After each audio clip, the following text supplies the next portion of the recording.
everyone. Welcome back to another Migraine Australia Thriving with Migraine interview. It's been a long time since we've done one of these, but today I have with me Simone from Voyager.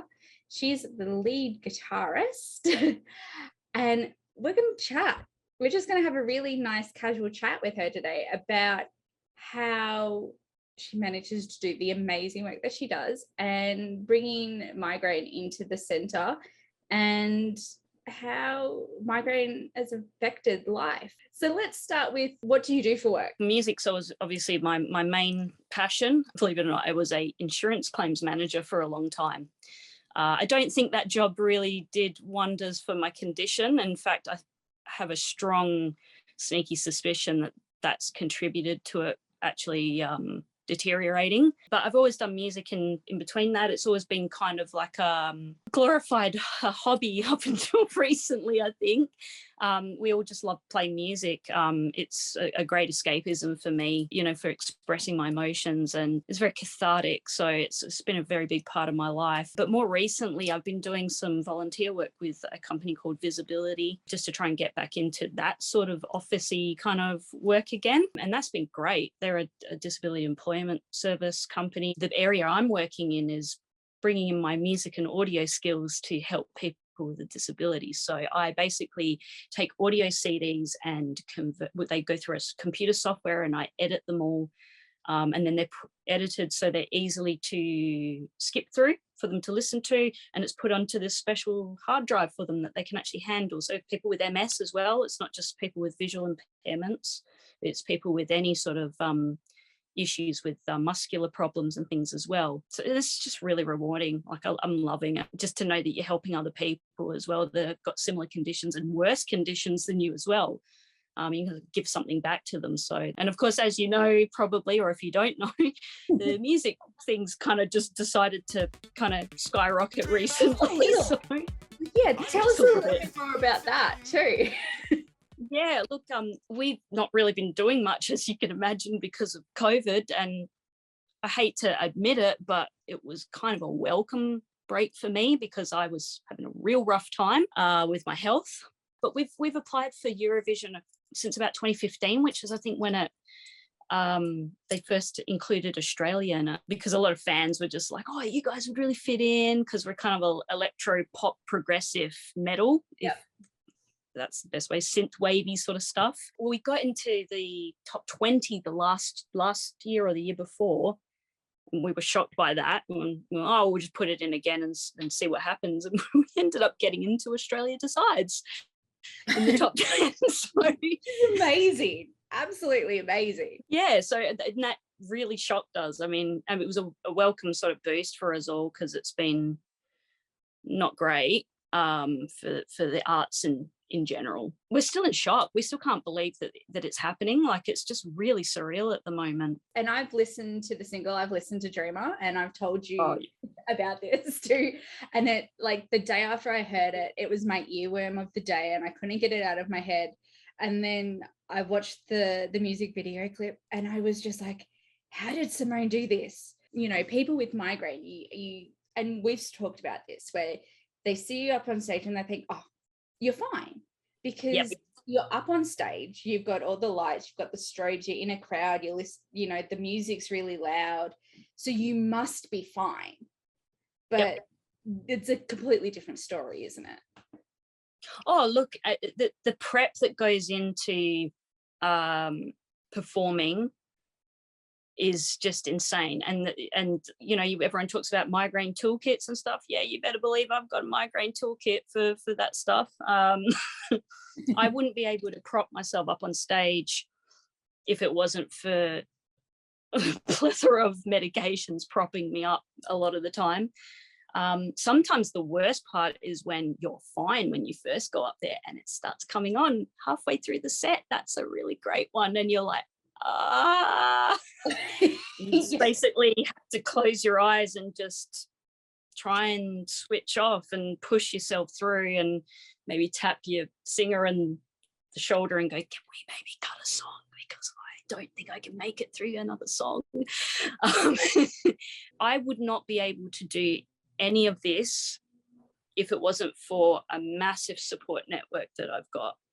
My parents helping me with finances, around medication, around tools like this. I saw, yeah, I picked those two. I was like, yeah, the Abulux classes. And just brilliant. I'll go into them a bit later, but I mean, all important parts of the toolkit, but I wouldn't be able to do it with, and my parents supporting me and basically just saying, look, you need to still have something in your life. You can't just like give up everything, and this is something you're passionate about, and it gives you a lot of positive emotions, and it's good for your health. So it's helping me. And my bandmates as well. I mean, they do so much that I miss out on. I miss out on meet and greets. I miss out on interviews. I miss out on chatting and talking with fans after gigs sometimes, because I'm like, I got to go home. I can't. A lot of the time I'm backstage before going on stage, and I don't even mingle with anyone. So I'm literally just there to play the show. And I hate it, to be honest with you. If I have to be quite frank and open with you, I can be quite introverted at times, but when I'm out socializing, I used to be a very extroverted person. I'm a very bubbly person. I love talking and joking around with people. So to compromise that part, I've mourned it. There's a lot of grieving that's gone on over the years of things that I've had to adjust and give up so that I can keep doing what I'm doing. I think that's a portion that people don't understand with chronic illness either. They don't understand the mental health devastation, and that it is a grief, it is a loss. It's like you're mourning the future you thought you had for yourself, and you're mourning the person you were. It's gone. It's like a piece is missing. I described it that the rug was pulled out from under me, and it just kept going and going.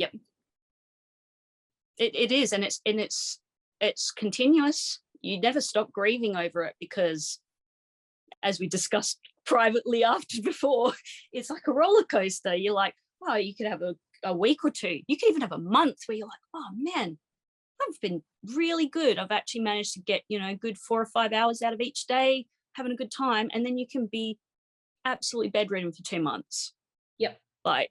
Or weeks or days or hours. There's no time limit on it. I mean, and that is one positive thing, I guess, about music as a career, is that there is flexibility. There's no set hours. You don't have to do 8 hours a day, which I can't do that. Like, I just can't do an 8 hour day.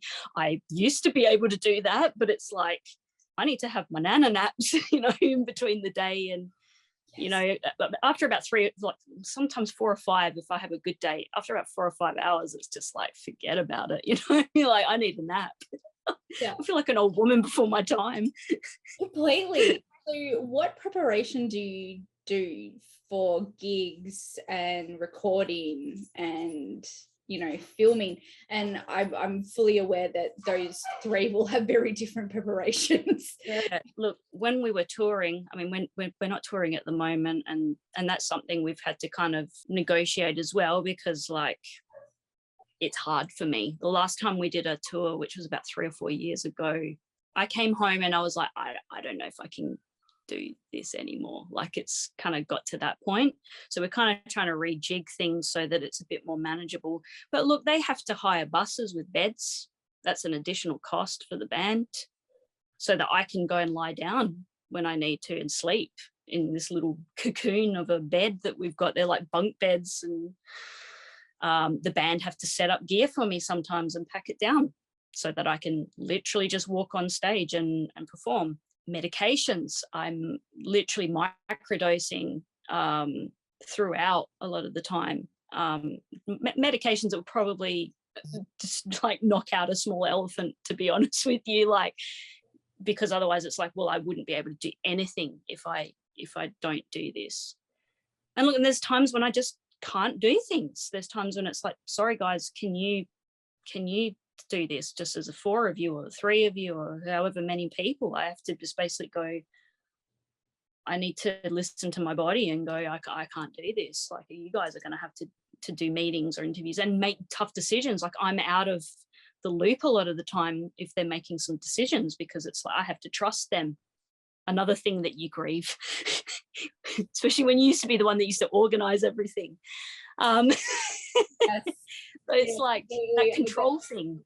You're letting go of control that you used to have, and it's a very hard thing when you were used to kind of holding on to that and guiding it and just having faith in other people. And you're having faith that they're going to include you in the decision as well and not exclude you from, vital decisions at the end of the day. But I trust them as well. I mean, we've been friends since we were teenagers. So, we're like a family. And I think that's really important as well, as like your close-knit network, like a family, that they have to understand it as well. I mean, I could not be in a band with 4 people that didn't see me, really see me and go, and know. I mean, they're great. They spot it sometimes before I've even said something. Like when I'm hiding it, they're like, all right, Sim, you need to lie down. I can see it. So, and that's just priceless. You need that. It's so important. And it is so important for your self-esteem as well. Like to remind you, like, I can still do a bit of this.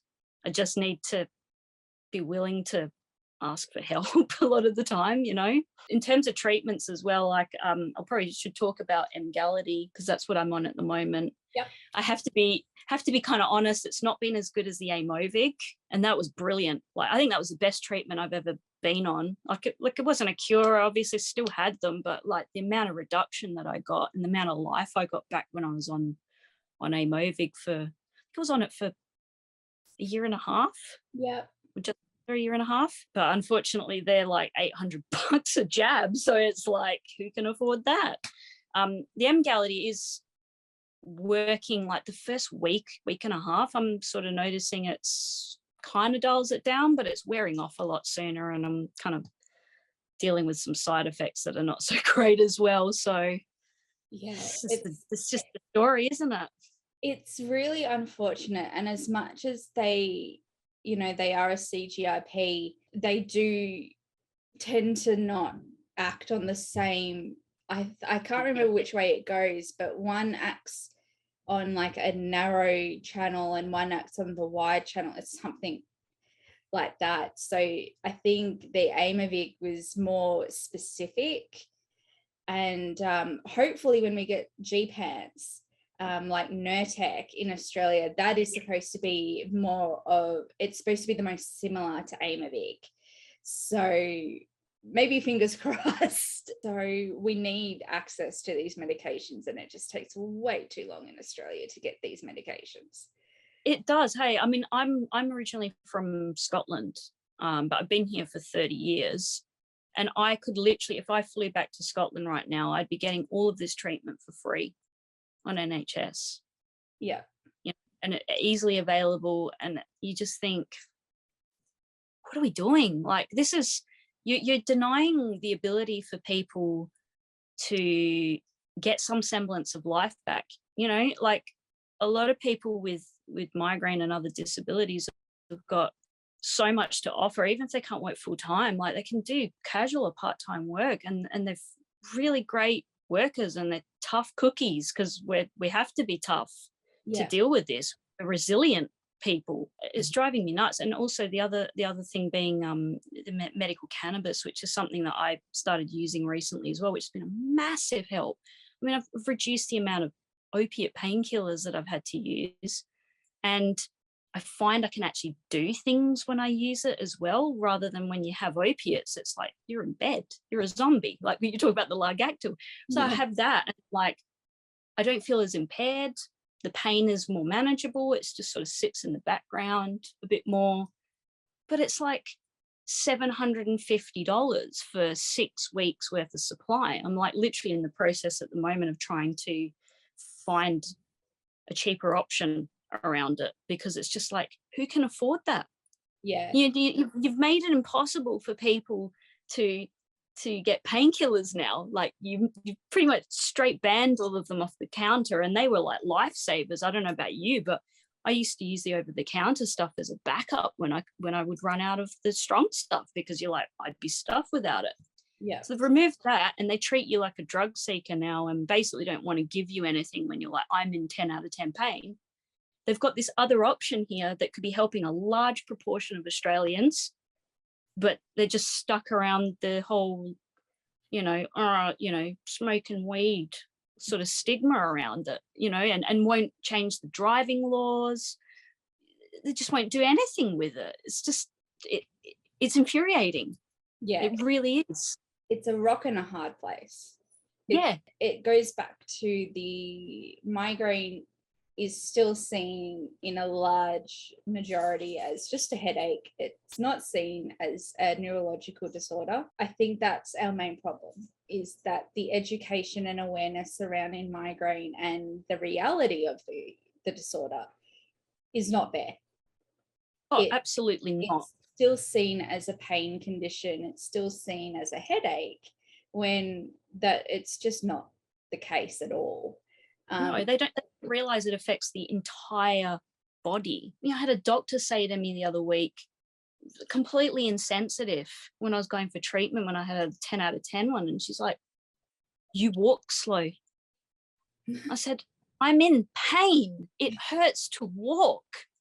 Like, what doctor says that to someone? Yeah. There's just a complete lack of empathy and understanding. Like, they don't understand that the comorbidities that come with it as well, like fibromyalgia, arthritic pain, nerve pain, imbalance issues, the sensory stuff. I mean, I get a lot of the photophobia and smells, and like, I'm sensory through the wazoo. Music's one of the things that I actually don't get too much of a bad time with, thank God. But like, I'm like the sensory queen when it comes to that stuff. And yeah, they just don't understand it. They think, oh, it's just a headache. So meanwhile, you're like vomiting and you can barely move, and your entire body feels like it's like inflamed. I know you say you have severe chronic migraine, but do you have a particular subtype? Have you been diagnosed with a particular subtype, or has that not happened? That's just basically been the diagnosis I've been given. Yeah, just severe chronic migraine,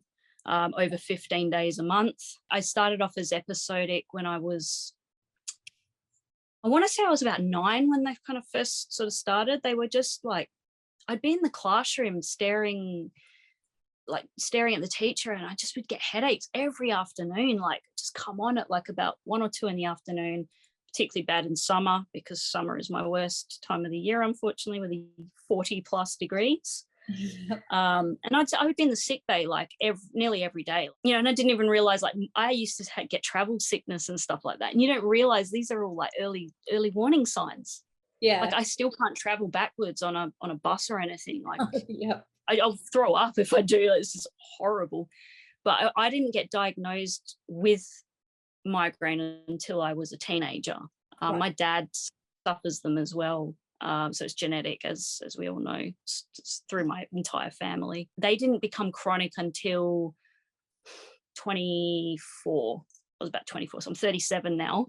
So that's how long I've been dealing with them, since they've been chronic. It's just, it's been a journey, to say the least. Was that about your first memory with migraine? Was probably in school, in the classroom? Yeah. Well, that, and I used to get really upset stomachs when I was a little kid, before I started getting the headaches. And Mum just used to think, oh, it must be nerves going back to school. But you hear about stomach migraine now, and it's like, well, that was probably an early. Yeah, now you think maybe it was abdominal migraine? Yeah, I think so. And that was like primary school. So that would have been like, 6, 7. So it's been pretty much most of my life that I've been dealing with some sort of symptoms to do with this. We spoke a bit earlier about your migraine toolbox, and you're wearing the Avulux glasses, so let's talk about your Avulux glasses, because I love, it's basically like a promotional picture in all of the band photos for Avulux. Yes. I'm going to try and get an endorsement, I think. Yes, well, you should definitely try and get a sponsorship. Why not? Yeah. Because it was when I was looking at the photos and the clip, I was like, Simone's either wearing Avulux or FL41 lenses. It's one of the two. And I know when I first got my FL41 glasses, everybody just said to me, I thought they were just a tint. You kind of look like mono. So did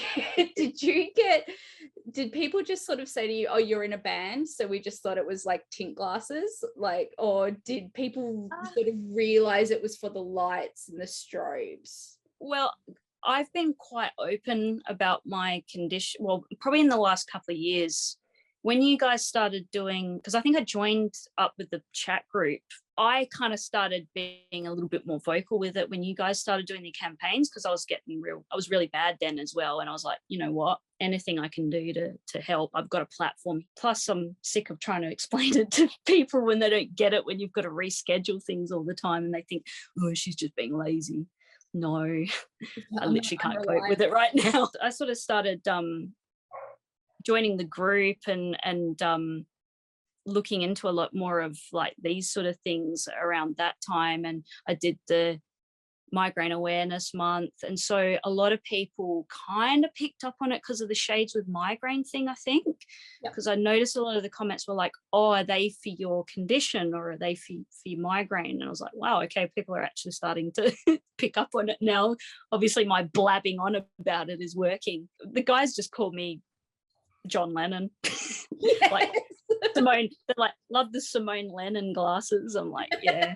I mean, they look cool. That's the other thing. Like they fit in with the look. So, and these are way better than Sunnies. Like, I mean, they're not great for like, they don't cut out like high intense stuff like strobes or anything like that. And I tend to just tell lighting people to avoid that like the plague, or if they're going to use strobe, have it point, it has to be pointing away from me. Yeah. Because if that hits me, then it's game over. Like just dials everything down. Like, yeah. You don't feel the pain so much. And that is just like a massive help. Like just to have a little bit of dial down, people don't understand just how much relief that brings. Even if you're still like, oh, my head's still like pounding, but like the only problem being is that they're very expensive. So I'm just going to shout out to Mum. She's like my hero. Like, honestly, I would not be getting through any of this without my mum. Like, she's just like my rock. You know, I'm living with her at the moment as well because I'd be stuffed without her. Like, yeah, she's like, I want to take care of her. Like, that's kind of where I'm at now. So, but she's just been a complete shining light for me. You know, anything that I've needed to help, treatments and stuff, she's always helping me shoulder the burden with the costs and stuff like that, because that's another thing people don't understand is how expensive it is for managing your pain, because it's like glasses, medications, creams, ointments, physio, massage. Yeah, it's just never ending. Yeah, it's the direct and indirect cost. Yeah, it's not just the obvious outlay. It's the I can't go to work today, so that's another sick day, or I'm not as productive today, and so is my boss going to notice, and is that going to go on my record, and is that going to go on a performance review, and all of these type of things that can, you know, affect in the long run, and it becomes an indirect cost. And then you have the issue of so many people being on job seeker because they can't access DSP or NTIS. Most people don't, they want to still work, but they just want to have that support system underneath them, so that like, we aren't normal people. We can't work 40-hour weeks. We need flexibility. We need the ability for a workplace to go, okay, you can't come in today, but you can come in tomorrow instead. I've got a ton of like friends and acquaintances now through Migraine Australia, and I know that you're all like hardworking and dedicated people that, you know, have got a lot to offer, but you just can't fit in the normal mold of what society wants from you, and it's sad. Yeah, it is. It's devastating that accommodations could be made, and it's been proved that way through the pandemic, that accommodations are really easy to make because very easy. You made them very quickly. So what's the one thing you wish everyone knew about migraine? pretty much what we've been saying the whole way through this is that please stop calling it a headache. It's a complex neurological disability. And yes, it's a disability regardless of whether you work or don't work. And that doesn't mean that someone's stronger or better than someone else because they can or they can't. Everyone's condition is different. Everyone's symptoms are different. They can present differently. It affects the entire body. Please be aware of this. You know, it's not just like, oh, my head hurts. No, it's like my entire body hurts. And if we look okay, we're doing that on purpose. We're trying to look okay. Generally, we're not okay most of the time, but we're pushing through. So always keep that in mind. I guess the other thing as well would be, I wish I kind of told myself to maybe not push myself so hard when I was younger, because I think I'm kind of reaping what I'm sowing here with a lot of that. Advice you would give your younger self? Yeah, definitely. Like, I just don't think I pushed myself way too hard when I was younger, because it was just like, I didn't want to miss out on anything and just burning that candle at both ends. Just listen to your body is really important, and you'll be very surprised how many people actually can understand if you sit down and talk with them, especially in your close circle, and will actually take on some things for you if you just kind of go, look at me, look at what this is doing, and let them see what you're going through. I think that's the hardest, like that's the eye-opening thing for a lot of people when they actually see it. It's like, oh okay. And the ones who don't, and the ones that don't want to take, be around you, you're not losing anything. No. Oh, and there's no cure. Can we please stop saying, oh, you've not figured out what's causing that yet? Can I please have people stop saying that to me? Because it's so infuriating and reductive that you just want to scream from the rooftops when you hear that, because there is no cure. It's just management, and it's ever evolving and ever changing as your condition is. So it's like diabetes. We don't bloody, we don't go, oh, they haven't figured something out for your diabetes yet. It's like, I have this for life. It's exactly the same. Like, just think of any other medical condition that's for life, and that's what migraine is. We'll get there. I know it's so slow, isn't it? It just feels like, and then you turn on the TV and there's that stupid Panadol ad. I don't know if you, oh my God. It's lucky really when I'm in the kitchen, I have a migraine headache, I take Panadol. I'm just like, it's so frustrating, and we have tried to do something about that, and apparently it's restricted by the TGA. That's the wording they have to use according to the TGA, and we're very frustrated by that. Where can we see more or hear more from you?